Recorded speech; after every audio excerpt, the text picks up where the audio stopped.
Welcome everyone.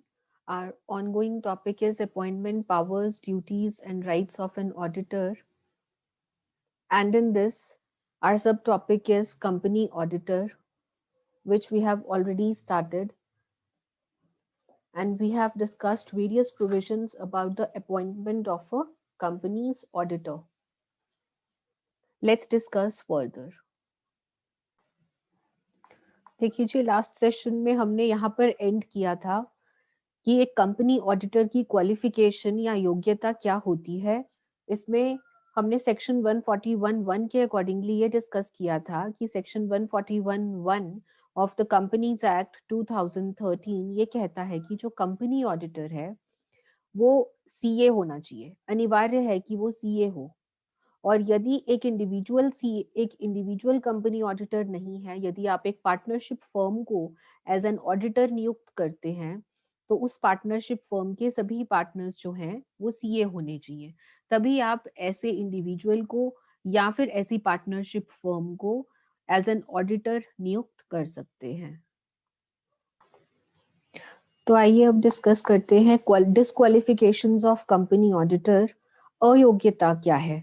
एक कौन से व्यक्ति को कंपनी का ऑडिटर नियुक्त नहीं किया जा सकता, इस बारे में जो रेलिवेंट सेक्शन है दैट इज सेक्शन 141(3). देखिए जी, योग्यता जो क्वालिफिकेशन है वो कहाँ दी गई है? 141(1) में दी गई है। और जो अयोग्यता है, डिस्क्वालिफिकेशंस हैं एक कंपनी ऑडिटर की, वो दी गई हैं section 141(3) of the companies act 2013। So companies act 2013 क्या कहता है कि ये जो निम्नलिखित व्यक्ति हैं, फॉलोइंग पर्संस, इनको आप कंपनी का ऑडिटर नियुक्त नहीं कर सकते। First one is a body corporate. कोई भी बॉडी कॉर्पोरेट, कोई भी कंपनी, एक कंपनी को आप कंपनी का ऑडिटर नियुक्त नहीं कर सकते। यदि आप कंपनी का ऑडिटर बनना चाहते हैं तो या तो आप एक व्यक्ति होने चाहिए, आप एक इंडिविजुअल होने चाहिए, या फिर आप एक पार्टनरशिप फर्म होने चाहिए। सिर्फ एक इंडिविजुअल और पार्टनरशिप फर्म ही कंपनी का ऑडिटर नियुक्त की जा सकती है। एक कंपनी को कभी भी कंपनी का ऑडिटर नियुक्त नहीं किया जा सकता। एग्जाम्पल्स देखिए, मिस्टर ए एक सीए हैं। क्या मिस्टर ए को आप कंपनी का ऑडिटर नियुक्त कर सकते हैं? Yes, of course. Messrs A B C एक पार्टनरशिप फर्म है जिसके सभी पार्टनर्स सीए हैं। क्या आप एबीसी फर्म को कंपनी का ऑडिटर नियुक्त कर सकते हैं? हाँ जी, कर सकते हैं। एक्स वाई जेड लिमिटेड एक कंपनी है जो कि ऑडिट का काम करती है, एक्स वाई जेड लिमिटेड। लेकिन क्या आप इस कंपनी को किसी कंपनी का ऑडिटर नियुक्त कर सकते हैं? नहीं जी, नहीं कर सकते, क्योंकि सिर्फ एक इंडिविजुअल और एक पार्टनरशिप फर्म को ही कंपनी का ऑडिटर नियुक्त किया जा सकता है। Second point is an officer और employee of the company. Company का कोई अधिकारी या कंपनी का कोई कर्मचारी उसी कंपनी में सीए नहीं लग सकता, उसी कंपनी का ऑडिटर नहीं बन सकता। देखिए एग्जाम्पल, मिस्टर पी एक सीए हैं और मिस्टर पी पीक्यूआर लिमिटेड में एक अधिकारी हैं, एक अफसर हैं, एक ऑफिसर हैं। क्या मिस्टर पी को पीक्यूआर लिमिटेड का कंपनी ऑडिटर बना दे? नहीं बना सकते, क्योंकि जो मिस्टर पी है वो उसी कंपनी के ऑफिसर है या फिर एम्प्लॉय है। इसीलिए जो उस कंपनी का ऑफिसर या एम्प्लॉय होता है उसे उसी कंपनी का ऑडिटर नियुक्त नहीं किया जा सकता। Third point is a partner of an officer और employee of the company. Example से समझते हैं। मिस्टर पी पीक्यूआर लिमिटेड में एम्प्लॉय हैं, जो कि हमने यहाँ पर बात करी थी।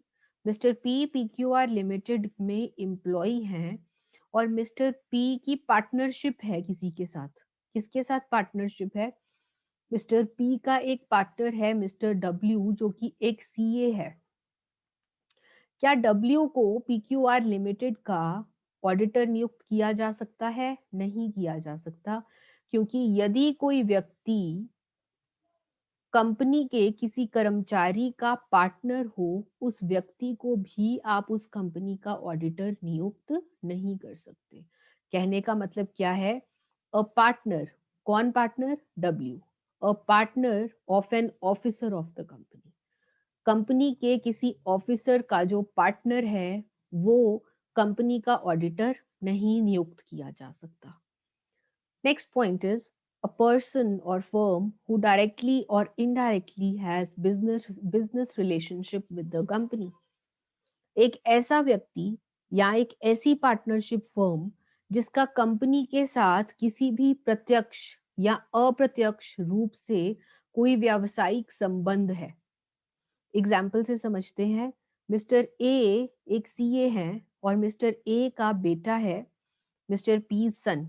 मिस्टर पी के जो पुत्र हैं उनका लकड़ी का काम है, वो लकड़ी सप्लाई करते हैं।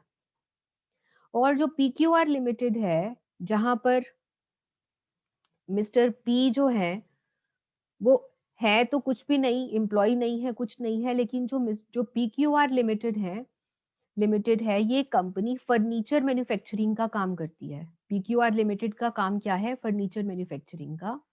और जो मिस्टर पी का सन है, जो मिस्टर पी का बेटा है, वो पीक्यूआर लिमिटेड को इस फर्नीचर बनाने के लिए वुड सप्लाई करता है, लकड़ी सप्लाई करता है। क्या मिस्टर पी को पीक्यूआर लिमिटेड का ऑडिटर नियुक्त किया जा सकता है? नहीं किया जा सकता। रीजन क्या है? कि मिस्टर पी अप्रत्यक्ष रूप से मिस्टर पी का व्यावसायिक संबंध है, प्रत्यक्ष रूप से नहीं, अप्रत्यक्ष रूप से क्यों? क्योंकि मिस्टर पी खुद वुड सप्लाई नहीं कर रहे, मिस्टर पी का जो बेटा है वो उस कंपनी में लकड़ी सप्लाई कर रहा है, जिस वजह से मिस्टर पी का पीक्यूआर लिमिटेड के साथ अप्रत्यक्ष व्यावसायिक संबंध माना जा रहा है, जिस वजह से मिस्टर पी को पीक्यूआर लिमिटेड का ऑडिटर नियुक्त नहीं किया जा सकता। आइए नेक्स्ट पॉइंट देखते हैं, fifth point. A person whose relative is a director और एम्प्लॉय ऑफ द कंपनी। कोई भी ऐसा व्यक्ति जिसका जो संबंधी है वो कंपनी का डायरेक्टर या एम्प्लॉय है। एग्जाम्पल देखिए, मिस्टर पी सीए हैं, मिस्टर पी की जो वाइफ हैं, जो पत्नी हैं, वो पीक्यूआर लिमिटेड में डायरेक्टर हैं। क्या मिस्टर पी को पीक्यूआर लिमिटेड का ऑडिटर नियुक्त किया जा सकता है? नहीं किया जा सकता, क्योंकि मिस्टर पी एक ऐसे व्यक्ति हैं जिनकी जो संबंधी है, जिनके जो रिलेटिव हैं, वो कंपनी में डायरेक्टर या फिर एम्प्लॉय लगे हुए हैं, इसलिए मिस्टर पी को पीक्यूआर लिमिटेड का ऑडिटर नियुक्त नहीं किया जा सकता। The sixth point is a person who is in whole time employment elsewhere. वह व्यक्ति जो पूरा समय कहीं और रोजगार कर रहा है। मिस्टर पी एक सीए हैं और वो XYZ लिमिटेड में एम्प्लॉय हैं, वो नौकरी कर रहे हैं कहीं। एक व्यक्ति जो कहीं नौकरी कर रहा है वो सीए, वो ऑडिटर नहीं बन सकता, वो किसी भी कंपनी का ऑडिटर नहीं बन सकता। एक वो व्यक्ति जो कि कहीं नौकरी कर रहा है, या तो आप नौकरी कर सकते हैं या फिर आप सीए बन सकते हैं। अगर आप सीए होते हुए कहीं और नौकरी कर रहे हैं तो उस नौकरी के वक्त के दौरान आप किसी भी कंपनी के ऑडिटर नियुक्त नहीं किए जा सकते। आपको नौकरी नहीं करनी। यदि आप सीए प्रैक्टिस करना चाहते हैं तो आप एम्प्लॉय नहीं हो सकते किसी कंपनी के। And the last point is a person who has been convicted by the court for fraud. जिसे फ्रॉड का दोषी पाया गया हो, उसने किसी के साथ फ्रॉड किया हो और कोर्ट ने उसे आरोपी सिद्ध किया हो, आरोपी घोषित किया हो, और इस बात को 10 साल अभी ना बीते हों, ऐसे व्यक्ति को भी ऑडिटर नियुक्त नहीं किया जा सकता। फॉर एग्जाम्पल, मिस्टर पी एक सीए थे, उनको कोर्ट द्वारा फ्रॉड का आरोपी माना गया। कौन सी डेट को? 1/1/2010 को। अब इस तिथि से लेकर आने वाले 10 साल तक, दैट मीन्स 1/1/2020 तक, जो मिस्टर पी हैं वो किसी भी कंपनी में ऑडिटर का स्थान ग्रहण नहीं कर सकते। उनको ऑडिटर की नियुक्ति किसी कंपनी में नहीं हो सकती। सो ये हैं कुछ पॉइंट्स डिस्क्वालिफिकेशन के, अयोग्यता के। आइए दोबारा से रिवाइज करते हैं। ये व्यक्ति, ये जो 7 व्यक्ति हैं, इनको कंपनी का ऑडिटर नहीं माना जा सकता, नहीं नियुक्त किया जा सकता। The first one is a body corporate. किसी भी कंपनी को आप कंपनी का ऑडिटर नियुक्त नहीं कर सकते। ऑडिटर नियुक्त करने के लिए वो व्यक्ति या तो इंडिविजुअल होना चाहिए, या वो एक पार्टनरशिप फर्म होनी चाहिए। सिर्फ एक इंडिविजुअल और पार्टनरशिप फर्म को ही आप ऑडिटर नियुक्त कर सकते हैं, किसी कंपनी को ऑडिटर नियुक्त नहीं किया जा सकता। The second one is company का ऑफिसर या एम्प्लॉय, कंपनी का अधिकारी या कंपनी का कर्मचारी उसी कंपनी में ऑडिटर नियुक्त नहीं किया जा सकता। पार्टनर, उस कंपनी में यदि कोई अफसर या एम्प्लॉय लगा हुआ है तो उस ऑफिसर या एम्प्लॉय का यदि कोई पार्टनर सीए है तो वो पार्टनर इस कंपनी में ऑडिटर नियुक्त नहीं किया जा सकता। ऐसा व्यक्ति जिसका प्रत्यक्ष या अप्रत्यक्ष रूप से कंपनी के साथ व्यावसायिक संबंध है, इसमें हमने बात करी थी पी और पी के सन की। नेक्स्ट इज ऐसा व्यक्ति जिसका रिलेटिव, जिसकी जो संबंधी हैं वो कंपनी में डायरेक्टर या एम्प्लॉय हैं, उस व्यक्ति को भी कंपनी का ऑडिटर नियुक्त नहीं किया जा सकता। A person who is in whole time employment elsewhere, ऐसा व्यक्ति जो कहीं पर पूरा समय रोजगार कर रहा है, 9 to 5 की जॉब कर रहा है कहीं पर, ऐसे व्यक्ति को भी आप ऑडिटर अपॉइंट नहीं कर सकते।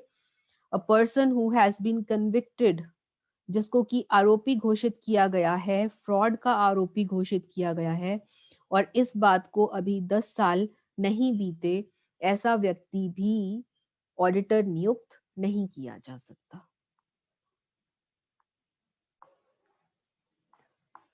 So your next topic is remuneration of an auditor. Auditor की सेवाओं के लिए उसे जो रेम्यूनरेशन देनी है, सैलरी देनी है, वो किस प्रकार से दी जाएगी, इस बारे में सेक्शन 142 है हमारा कंपनीज एक्ट का। वो क्या कहता है कि जो फर्स्ट ऑडिटर है, जो कंपनी का पहला ऑडिटर है, देखिए मैंने आपको पहले ही बता रखा है लास्ट पिछले कुछ सेशंस में कि जो फर्स्ट ऑडिटर है कंपनी का, उसकी नियुक्ति कैसे की जाती है। जो फर्स्ट ऑडिटर है वो कंपनी की इनकॉर्पोरेशन की डेट से 1 महीने के अंदर अंदर बोर्ड ऑफ डायरेक्टर्स द्वारा नियुक्त किया जाता है। ठीक है जी, क्योंकि जो फर्स्ट ऑडिटर है उसकी नियुक्ति बोर्ड ऑफ डायरेक्टर्स के द्वारा की गई है, तो यहाँ पर जो रेम्यूनरेशन है ऑडिटर की वो भी बोर्ड ऑफ डायरेक्टर्स द्वारा ही फिक्स की जाएगी।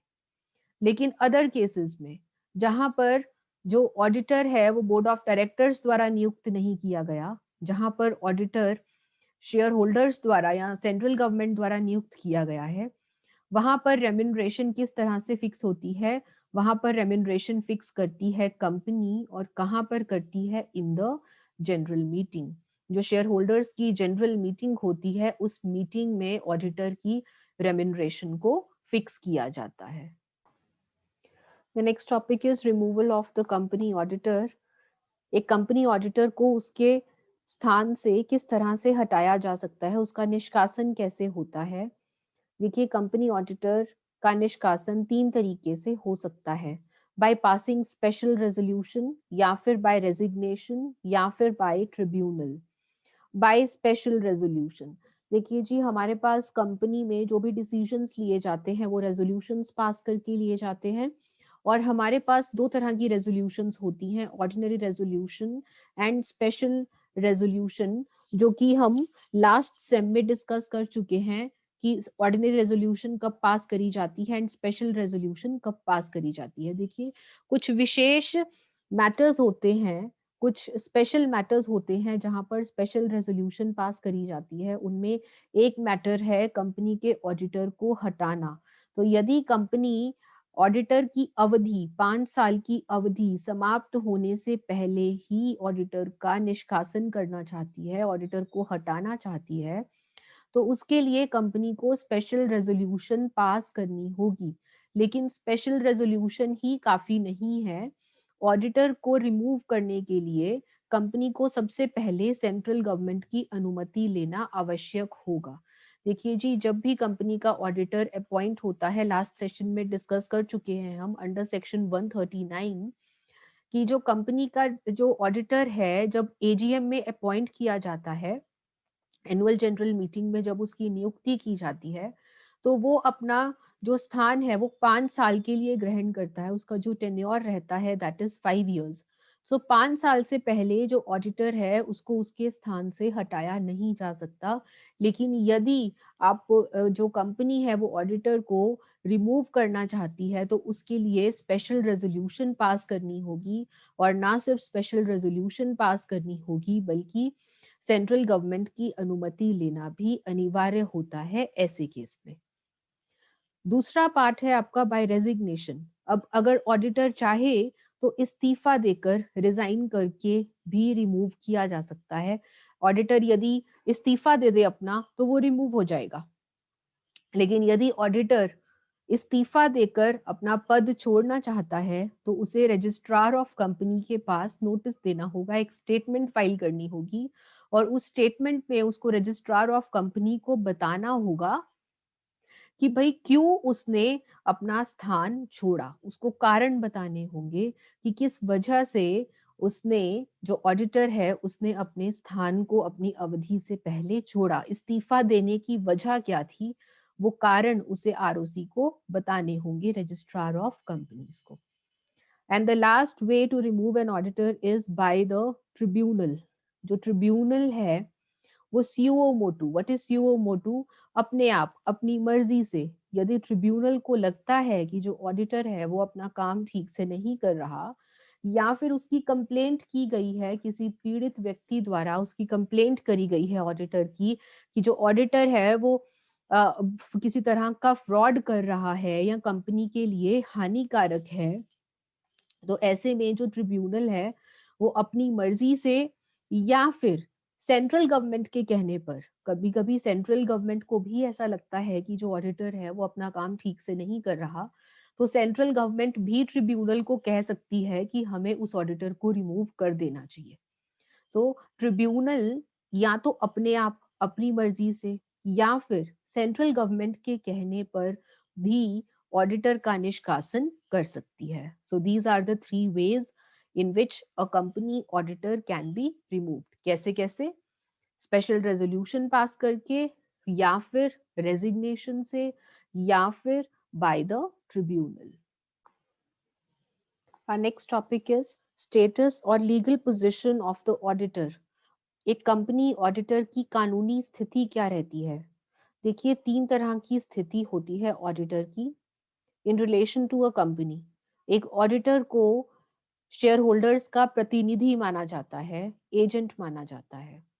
सेकंड, एक ऑडिटर को कंपनी का अधिकारी माना जाता है, ऑफिसर भी माना जाता है। थर्ड, एक ऑडिटर को कंपनी का सर्वेंट, नौकर या फिर सेवक भी माना जाता है। आइए एक एक करके इन तीनों को डिटेल में डिस्कस करते हैं। क्यों ऑडिटर को शेयर होल्डर्स का प्रतिनिधि या फिर एजेंट कहा जाता है? देखिए, आमतौर पर अगर हम देखें, फर्स्ट ऑडिटर जिस तरह से बोर्ड ऑफ डायरेक्टर्स के द्वारा नियुक्त किया जाता है, लेकिन आने वाले जितने भी ऑडिटर्स हैं उनकी नियुक्ति आमतौर पर कौन करता है? शेयर होल्डर्स करते हैं बच्चे। आमतौर पर यूजुअली जो ऑडिटर की नियुक्ति की जाती है वो किसके द्वारा की जाती है? शेयर होल्डर्स द्वारा की जाती है, एजीएम में की जाती है, एनुअल जनरल मीटिंग में। ऑडिटर को शेयर होल्डर्स के इंटरेस्ट्स के लिए नियुक्त किया जाता है, interests of the share holders. Share holders के हित के लिए नियुक्त किया जाता है ऑडिटर को, ताकि जो ऑडिटर है वो बोर्ड ऑफ डायरेक्टर्स द्वारा बनाए गए अकाउंट्स की जांच कर पाए। शेयर होल्डर्स ये काम नहीं कर सकते, share holders board of directors का काम चेक नहीं कर सकते, इसलिए वो क्या करते हैं, वो अपने बिहाफ पर ऑडिटर की नियुक्ति कर देते हैं, ताकि जो ऑडिटर है वो उनके बिहाफ पर बोर्ड ऑफ डायरेक्टर्स द्वारा बनाए गए अकाउंट्स को एग्जामिन कर सके, उनकी जांच कर सके। सो ऑडिटर जो है वो ना केवल कंपनी के बुक्स ऑफ अकाउंट्स को एग्जामिन करता है, बल्कि कंपनी के कुछ इंपॉर्टेंट जो डॉक्यूमेंट्स होते हैं उनकी जांच भी करता है। और कंपनी के जो प्रबंधन है, कंपनी का जो प्रबंधन है, कंपनी की जो मैनेजमेंट है, उनसे इंफॉर्मेशन, जैसे आप जानकारी कहते हैं, या फिर एक्सप्लेनेशन, स्पष्टीकरण भी मांग सकता है। जो शेयर होल्डर्स नहीं कर सकते वो ऑडिटर कर सकता है, और इस वजह से जो ऑडिटर है उसको शेयर होल्डर्स का प्रतिनिधि माना जाता है। ऑडिट करने के बाद जो ऑडिटर है वो शेयर होल्डर्स को रिपोर्ट जमा करवाता है, और ये उसके लिए मैंडेटरी है। रिपोर्ट जमा करवाना is mandatory for the auditor. ठीक है जी। इस वजह से जो ऑडिटर है उसको शेयर होल्डर्स का एजेंट माना जाता है। Second point is auditor as an officer of the company, अधिकारी माना जाता है। क्या ऑडिटर अधिकारी है कंपनी का? क्या एक कर्मचारी है कंपनी का ऑडिटर? नहीं जी। ऑडिटर एक कंपनी का ऑफिसर या फिर अधिकारी नहीं होता, लेकिन कंपनीज एक्ट के कुछ प्रावधानों के लिए, सिर्फ कुछ प्रावधानों के लिए कंपनीज एक्ट ने कहा है कि ऑडिटर को कंपनी का अधिकारी माना जाएगा। सो लीगली, कानूनी तौर पर जो ऑडिटर है वो कंपनी का अधिकारी है नहीं, लेकिन उसको deemed to be an officer माना जाता है, डीम्ड ऑफिसर माना जाता है। उसको कानूनी तौर पर वो ऑफिसर ना होने के बावजूद भी उसे सिर्फ कंपनीज एक्ट के कुछ प्रावधानों के लिए ही कंपनी का अधिकारी माना जाता है। So he is deemed officer of the company for some provisions of the companies act. And the last part is auditor as a servant of the company. Auditor एक सेवक या फिर नौकर है कंपनी का। ऐसा इसलिए कहा जाता है क्योंकि जो ऑडिटर की नियुक्ति है वो कंपनी द्वारा होती है। ऑडिटर की अपॉइंटमेंट कंपनी द्वारा होती है। ऑडिटर को जो सैलरी मिलती है वो भी कंपनी के द्वारा मिलती है। जो रेम्यूनरेशन मिलती है उसके काम के लिए वो कंपनी द्वारा मिलती है। इसलिए ऑडिटर को कंपनी का सेवक कहा जाता है।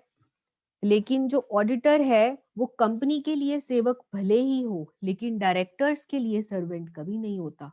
डायरेक्टर्स के इशारों पर नहीं नाच सकता auditor. Auditor is an independent person. उसको अपना काम बिना किसी बिना किसी का फेवर करे एक निष्पक्ष तरीके से उसे अपना काम करना होता है। वो डायरेक्टर्स के लिए सर्वेंट नहीं है, डायरेक्टर्स के इशारों पर नहीं नाच सकता। So these are the 3 points of the legal position, या फिर जैसे आप कानूनी स्थिति कहते हैं हिंदी में। इसको एक बार और जल्दी से डिस्कस कर लेते हैं। Auditor as an agent of the share holders. Share holders का प्रतिनिधि क्यों कहा जाता है? क्योंकि जो ऑडिटर है उसकी नियुक्ति शेयर होल्डर्स द्वारा की जाती है एजीएम में।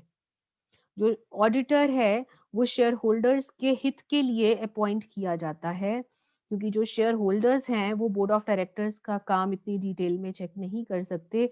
इसलिए बोर्ड ऑफ डायरेक्टर्स का काम चेक करने के लिए और शेयर होल्डर्स के इंटरेस्ट्स के लिए ऑडिटर की नियुक्ति की जाती है। ऑडिटर ना सिर्फ कंपनी के बुक्स ऑफ अकाउंट्स को चेक करता है बल्कि डॉक्यूमेंट्स भी चेक करता है, और साथ ही साथ कंपनी के डायरेक्टर्स और मैनेजमेंट से इम्पॉर्टेंट इंफॉर्मेशन या फिर एक्सप्लेनेशन भी मांग सकता है, और अपना ऑडिट का काम खत्म करने के बाद रिपोर्ट जमा करवाना उसके लिए अनिवार्य होता है। ऑडिटर क्या एक ऑफिसर है कंपनी का? नहीं जी, ऑडिटर कंपनी का ऑफिसर नहीं है, लेकिन उसको माना गया है। ऑडिटर को सिर्फ कुछ प्रावधानों के लिए, कंपनीज एक्ट के सिर्फ कुछ प्रावधानों के लिए कंपनी का अधिकारी माना गया है। क्या ऑडिटर एक सर्वेंट है कंपनी का? हाँ जी, कंपनी का सर्वेंट इसलिए कहा गया है क्योंकि जो कंपनी है वही ऑडिटर को नियुक्त करती है, और कंपनी के द्वारा ही शेयर ऑडिटर को रेम्यूनरेशन दी जाती है। इसीलिए आप ये कह सकते हैं कि जो ऑडिटर है वो कंपनी का सेवक है। लेकिन क्या कंपनी का सेवक होने से ऑडिटर डायरेक्टर्स का भी सेवक हो जाता है? नहीं जी। जो ऑडिटर है वो डायरेक्टर्स का सेवक नहीं हो सकता, वो डायरेक्टर्स के इशारों पर नहीं नाच सकता। Your next topic is rights और powers of company auditor। ये कंपनी के ऑडिटर की क्या अधिकार एवं शक्तियां होती हैं। This is the most important topic of this chapter. काफी क्वेश्चंस पूछे जाते हैं, कई बार पूछे जाते हैं इस टॉपिक से। सेक्शन 143 है आपका कंपनीज एक्ट 2013 का, जो कि कंपनी ऑडिटर के अधिकार एवं शक्तियों के बारे में बताता है। So we have in total 10 rights of a company's auditor. The first right is right to access the books, accounts and vouchers of the company. Company के जो बुक्स एंड अकाउंट्स हैं उन तक पहुंचने का, सिर्फ पहुंचने का ही नहीं, उन बुक्स एंड अकाउंट्स की जांच करने का भी अधिकार होता है कंपनी ऑडिटर का। बुक्स एंड अकाउंट्स चाहे हेड ऑफिस में पढ़े हो चाहे वो ब्रांच ऑफिस में हो, हेड ऑफिस और ब्रांच ऑफिस दोनों के अकाउंट्स को चेक कर सकता है ऑडिटर। लेकिन ऐसा काम वो सिर्फ बिजनेस आवर्स में कर सकता है। बिजनेस आवर्स कौन से होते हैं? जैसे मान लीजिए बिजनेस आवर्स है 9 to 5 या फिर 10 to 6। सो जिस टाइम पे कंपनी वर्किंग है उसके बिजनेस आवर्स में ही जो ऑडिटर है वो कंपनी के बुक्स एंड अकाउंट्स तक पहुंच भी सकता है और उनकी जांच भी कर सकता है। The second right of auditor is to receive information and explanation. Company के जो डायरेक्टर्स हैं और जो कंपनी के अधिकारी हैं उनसे जानकारी एवं स्पष्टीकरण की मांग का अधिकार है किसका? कंपनी के ऑडिटर का। और यदि कंपनी के डायरेक्टर्स और ऑडिटर्स से मांगी गई जानकारी या स्पष्टीकरण कंपनी के डायरेक्टर्स या ऑफिसर्स प्रदान नहीं कर पाते ऑडिटर को, तो ऐसे में ऑडिटर का यह अधिकार भी है कि वो इस बारे में अपनी रिपोर्ट में मेंशन करे। ठीक है जी। Next is right to receive final accounts. देखिए जो ऑडिटर है उसका काम है फाइनल अकाउंट्स को चेक करना। फाइनल अकाउंट्स को बनाना उसका काम नहीं है। फाइनल अकाउंट्स को कौन बनवा कर देता है? फाइनल अकाउंट्स को कंपनी के एम्प्लॉय बनाते हैं। कंपनी के जो बोर्ड ऑफ डायरेक्टर्स हैं वो फाइनल अकाउंट्स को बनाकर ऑडिटर को दे देते हैं कि लीजिए अब इन अकाउंट्स को चेक कीजिए। What are the final accounts? Balance sheet, profit and loss account. इसको बनाना ऑडिटर का काम नहीं है, इसको बना के देना कंपनी के अधिकारियों का काम है। सो ऑडिटर का अधिकार क्या है कि वो इन फाइनल अकाउंट्स को बनवाए। बनवाए उनको बनवाने का उसका अधिकार है और बनवाकर उनको प्राप्त करने का, फाइनल अकाउंट्स को रिसीव करने का अधिकार है उसका, ना कि बनाने का। सो फाइनल अकाउंट्स बनाना ऑडिटर का काम नहीं। उसका कार्य क्या है? उसका कार्य है फाइनल अकाउंट्स की जांच करना। लेकिन कभी कभी ऐसा होता है कि कंपनी कहती ऑडिटर को ही ये काम दे देती है कि आप ही फाइनल अकाउंट्स बनाओ और आप ही फाइनल अकाउंट्स की जांच करो। सो जहां पर फाइनल अकाउंट्स बनाने का काम भी ऑडिटर से करवाया जाता है वहां पर इस काम के लिए उसको एक्स्ट्रा पैसे दिए जाते हैं, उसको एक्स्ट्रा सैलरी दी जाती है।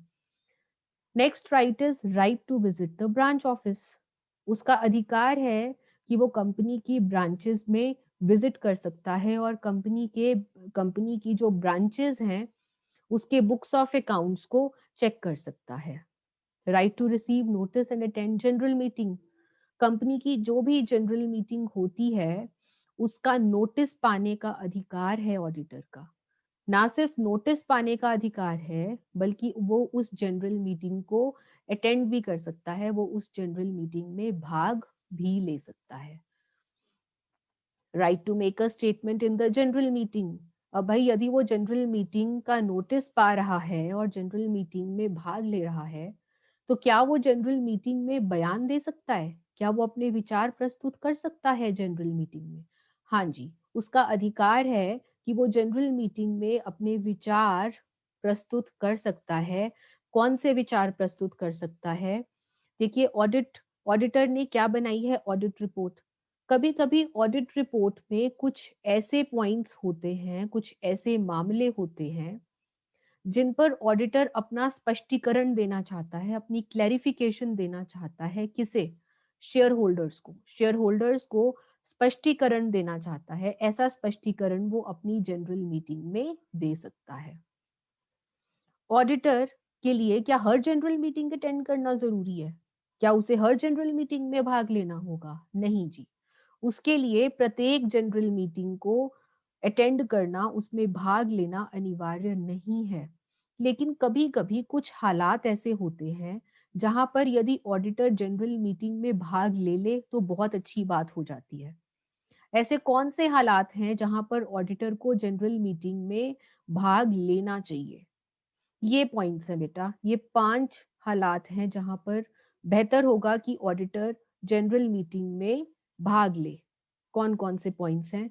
यदि उसे संदेह है, यदि उसे डायरेक्टर्स पर संदेह है, सस्पिशन है उसे कि जो डायरेक्टर्स हैं वो कुछ बातें छुपा रहे हैं, कि जो कंपनी के डायरेक्टर्स हैं, कंपनी की जो फाइनेंशियल डिफिकल्टी की सिचुएशन है, वित्तीय कठिनाई आ रखी है कंपनी पर और डायरेक्टर्स उसे छुपा रहे हैं, अगर ऑडिटर को ऐसा संदेह है, शक है, तो वो जनरल मीटिंग में भाग ले सकता है। दूसरा हालात क्या है? तो clarify points in audit report. कभी कभी उसकी ऑडिट रिपोर्ट में कुछ ऐसा पॉइंट होता है जिसके ऊपर वो अपना स्पष्टीकरण देना चाहता है, तो उसे जनरल मीटिंग में भाग ले लेना चाहिए। Third is receive, if he has received notice of resolution proposing to appoint another person in his place। कभी कभी जो कंपनी है वो ऑडिटर को हटाने के लिए स्पेशल रेजोल्यूशन पास करने वाली होती है, और ऑडिटर को हटाने के लिए स्पेशल रेजोल्यूशन पास करने वाली होती है। जब एक ऑडिटर को हटाने के लिए किसी दूसरे ऑडिटर को लाने के लिए जब रेजोल्यूशन पास करी जाती है, तो उसका नोटिस जो है वो पिछले ऑडिटर को देना अनिवार्य होता है। सो यहाँ पर यदि ऑडिटर को ऐसा कोई नोटिस मिला है, उसको हटाकर कोई नया ऑडिटर लाने का नोटिस यदि ऑडिटर को मिला है, तो बेहतर ये होगा कि वो जनरल मीटिंग में भाग ले और वहां पर जाकर इस रेजोल्यूशन को अटेंड करे। If the company has specially invited him, कभी कभी कंपनी स्पेशल कोई विशेष आमंत्रण देती है ऑडिटर को कि वो कंपनी की जो जनरल मीटिंग है उसे अटेंड करे, तो ऐसे में ऑडिटर के लिए बेहतर होगा कि वो जनरल मीटिंग में भाग ले। If auditors report contains points which may be misunderstood, कभी कभी ऑडिटर को ऐसा लगता है कि उसकी रिपोर्ट में कुछ ऐसे पॉइंट्स हैं जिसको गलत समझा जा सकता है, ऐसे में बेहतर ये होगा कि वो जनरल मीटिंग को अटेंड करे। सो कौन कौन से हालात हैं जहां पर ऑडिटर को जनरल मीटिंग अटेंड करनी चाहिए? आइए दोबारा से रिवाइज करते हैं। यदि उसे संदेह है कि जो डायरेक्टर्स हैं वो फाइनेंशियल डिफिकल्टी के हालात को छिपाने की कोशिश कर रहे हैं, यदि वो ऑडिट रिपोर्ट के कुछ पॉइंट्स को स्पष्ट करना चाहता है, तो वो उसे जनरल मीटिंग में भाग लेना चाहिए। यदि उसे किसी रेजोल्यूशन का नोटिस मिला है जिस रेजोल्यूशन द्वारा उसको हटाकर किसी अन्य ऑडिटर की नियुक्ति की जानी है, ऐसे में उसे जनरल मीटिंग अटेंड करनी चाहिए। यदि कंपनी ने उसे आमंत्रण भेजा है, उसे जनरल मीटिंग अटेंड करनी चाहिए। यदि उसकी ऑडिट रिपोर्ट में कुछ ऐसे पॉइंट्स हैं जिनको कि गलत समझा जा सकता है, तो ऐसे हालात में भी उसे जनरल मीटिंग अटेंड कर लेनी चाहिए। Next point is right to have technical and legal advice.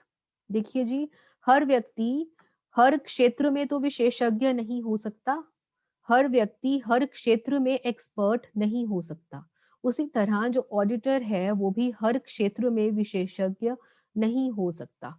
कुछ मैटर्स, कुछ मामले ऐसे होते हैं जिसमें उसे कानूनी या फिर तकनीकी सलाह लेने की जरूरत पड़ सकती है। उसका अधिकार है कि वो ऐसी सलाह ले। Right to sign audit report, audit report पर हस्ताक्षर करने का अधिकार है उसका। Right to be indemnified, what is indemnity? Indemnity का मतलब होता है नुकसान की भरपाई पाना।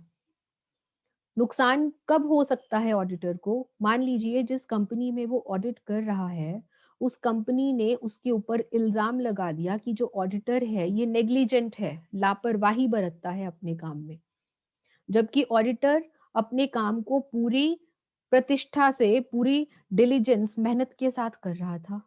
उसके ऊपर गलत इल्जाम लगा दिए गए कि वो जो ऑडिटर है वो अपना काम लापरवाही से करता है। कोर्ट में इस बात के लिए केस बन गया। ठीक है जी, केस के केस करने में खर्चा भी आता है, ऑडिटर का भी खर्चा हुआ। लेकिन जब केस का फैसला आया तो फैसले में ऑडिटर को लापरवाह नहीं माना गया, ऑडिटर को नेग्लिजेंट नहीं माना गया। केस का जो फैसला है वो ऑडिटर के हक में आया। लेकिन इस केस की वजह से ऑडिटर को कहीं ना कहीं नुकसान हुआ है, उसके एक्स्ट्रा एक्सपेंसेस भी लगे हैं, उसकी रेप्यूटेशन के ऊपर, उसकी प्रतिष्ठा के ऊपर भी बात आई है। सो ऐसे में ऑडिटर का ऐसे गलत इल्जाम की वजह से जो भी नुकसान हुआ है उस नुकसान की भरपाई पाने का अधिकार है उसका। And the last is right to receive remuneration. Remuneration अपनी सैलरी, अपने किए गए काम की जो फीस है उसको लेने का अधिकार है एक ऑडिटर का। एंड में व्हाट इज द कंक्लूजन, क्या निष्कर्ष निकलता है इन सब बातों से? निष्कर्ष में मैंने आपके लिए ये लिखा है बच्चे कि जो कंपनी के आर्टिकल्स ऑफ एसोसिएशन है या फिर जो डायरेक्टर्स हैं वो किसी भी तरीके से ऑडिटर के अधिकारों के ऊपर सीमा नहीं लगा सकते। ऑडिटर के अधिकारों को कम नहीं किया जा सकता। और यदि कोई व्यक्ति या फिर किसी प्रावधान के जरिए ऑडिटर के अधिकारों के ऊपर रोक लगाई जा सके या उसके ऊपर सीमा लगाई जाए तो ऐसे प्रावधानों को हम वॉइड मानते हैं। ऐसे प्रोविजंस जो होते हैं दे आर वॉइड, इनकी मान्यता नहीं है। So what are the rights of an auditor? Right to access the books, company के बुक्स, अकाउंट्स एंड वाउचर्स तक पहुंचना, और ना सिर्फ पहुंचना बल्कि उनकी जांच करने का अधिकार है ऑडिटर का। ऑडिटर का अधिकार है कि वो डायरेक्टर्स एवं ऑफिसर से जानकारी एवं स्पष्टीकरण मांग सकता है। और यदि डायरेक्टर्स एंड ऑफिसर्स जानकारी या स्पष्टीकरण नहीं देते तो वो इस बात का उल्लेख अपनी रिपोर्ट में भी कर सकता है। फाइनल अकाउंट्स को प्राप्त करने का अधिकार है उसका, बनवाने का एवं प्राप्त करने का अधिकार है उसका। और यदि फाइनल अकाउंट्स उसी से बनवाए जाते हैं तो उसके लिए उसको एक्स्ट्रा सैलरी पाने का भी अधिकार है। उसका अधिकार है कि वो कंपनी के ब्रांच ऑफिसेस में जा सकता है और ब्रांच ऑफिस के अकाउंट्स को चेक कर सकता है। उसका अधिकार है कि वो जनरल मीटिंग का नोटिस पा सकता है और जनरल मीटिंग को अटेंड कर सकता है। जनरल मीटिंग में अपने विचार रखने का भी उसका अधिकार है।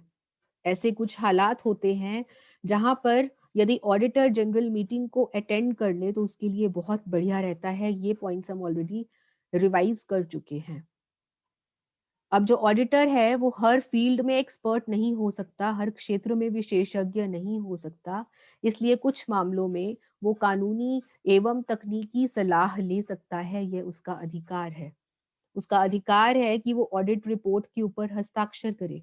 उसका अधिकार है कि यदि उसको कोई नुकसान हुआ है तो उस नुकसान की वो भरपाई पा सके। और उसका अधिकार है कि किए गए काम के लिए अपनी फीस को वो रिसीव कर सकता है। और आर्टिकल्स ऑफ एसोसिएशन द्वारा या फिर डायरेक्टर्स के द्वारा कभी भी ऑडिटर के राइट्स के ऊपर, अधिकारों के ऊपर सीमा नहीं लगाई जा सकती। और यदि ऐसा कोई प्रावधान है जिसके जरिए ऑडिटर के अधिकारों के ऊपर रोक लगाई जा रही है तो ऐसे प्रावधान को माना जाता है वॉइड। क्या माना जाता है ऐसे प्रावधान को? ऐसे प्रावधान को वॉइड माना जाता है। सो ये देखिए, जो राइट्स एंड पावर्स हैं ये आप सिर्फ कंपनी ऑडिटर के केस में ही नहीं लिख सकते, आप सोल प्रोप्राइटरशिप या पार्टनरशिप फर्म के केस में भी इनमें से कुछ पॉइंट्स जो हैं वो लिख सकते हैं। कुछ जनरल पॉइंट्स हैं जो कि हर तरह के ऑडिटर के ऊपर लागू होते हैं, चाहे वो कंपनी का ऑडिटर हो, चाहे वो सोल प्रोप्राइटरशिप का ऑडिटर हो, और चाहे वो पार्टनरशिप फर्म का ऑडिटर हो। बहुत सारे पॉइंट्स इन पॉइंट्स में ऐसे हैं जो यदि आप देखें तो आप मैच कर सकते हैं जो हम प्रीवियस टॉपिक्स में सोल प्रोप्राइटरशिप और पार्टनरशिप फर्म के केस में जो ऑडिटर के राइट्स कर चुके हैं उसके साथ मैच करते हैं। सो क्या क्या टॉपिक्स आज हमने डिस्कस किए हैं? ऑडिटर के क्वालिफिकेशन, योग्यता, ऑडिटर की डिस्क्वालिफिकेशन, अयोग्यता, ऑडिटर की रेम्यूनरेशन, ऑडिटर का निष्कासन, रिमूवल कैसे होता है, ऑडिटर की कानूनी स्थिति क्या रहती है, और ऑडिटर के अधिकार एवं शक्तियां क्या हैं। So that's all for today. बाकी का पार्ट हम डिस्कस करेंगे इन द नेक्स्ट क्लास।